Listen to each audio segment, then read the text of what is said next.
to reach is this: to prepare ourselves for the challenges of the past, the present, and the future. Sir Myron? Well, actually, you can just call me Kuya Myron. Hindi naman siguro nagkakalayo ang edad natin. You know? I'm still considered as youth. Alright? Bata pa tayo. Hindi na alamin kung ilang taon. Okay. So, past, ano ibig sabihin yan? Sir Myron, nangyari na yung past. Paano pa natin mababalikan yan? What do you mean by prepare ourselves for something that already happened? What I mean by that is correct whatever was happening in the past. Improve whatever it is that could be improved or enhanced from the past. Naiintindihan po ba ng lahat yun? Okay, let's make a deal. If you truly understand what I'm explaining, shout at the top of your lungs the word crystal. Something like crystal clear. Is that clear?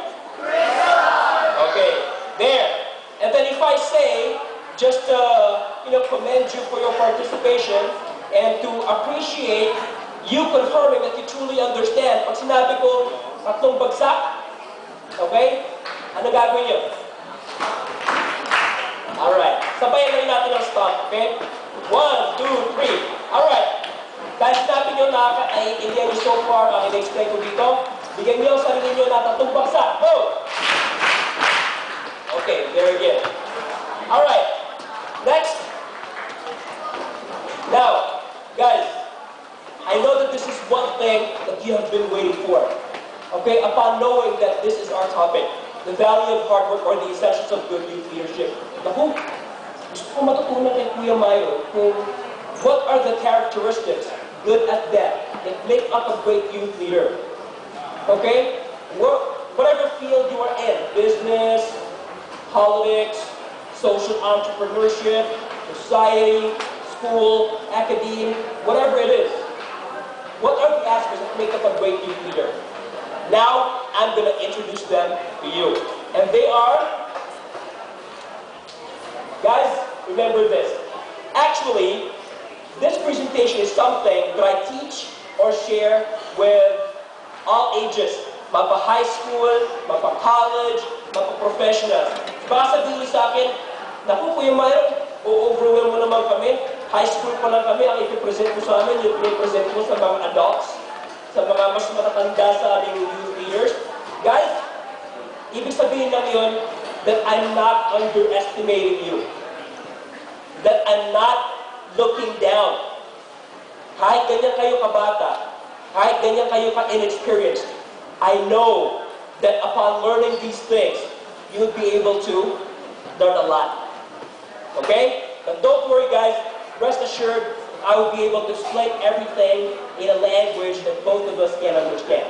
In other words, in layman's terms.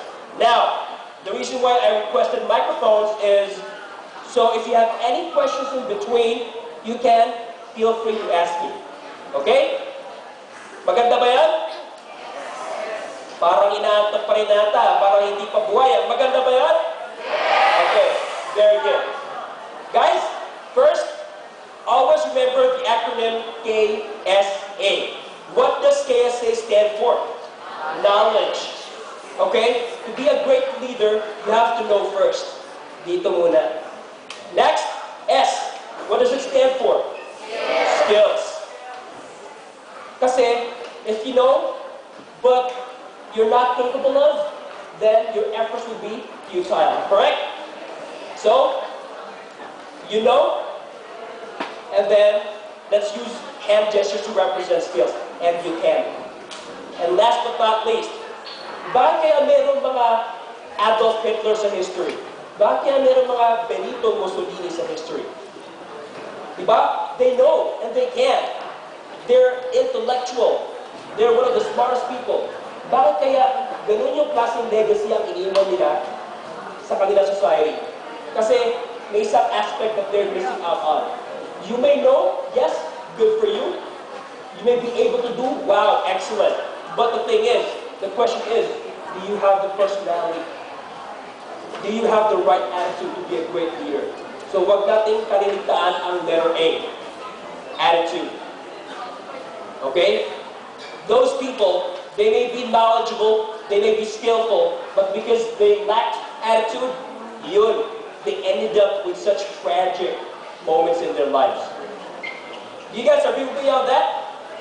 Okay. So there, K-S-A. One more time. K-S-A. Good job. Next. Now, sabi natin, first we have to know. Kuya Myron, what is it that we have to know? The definition of leadership, how different leadership is from management, the leadership on our level and our age? No.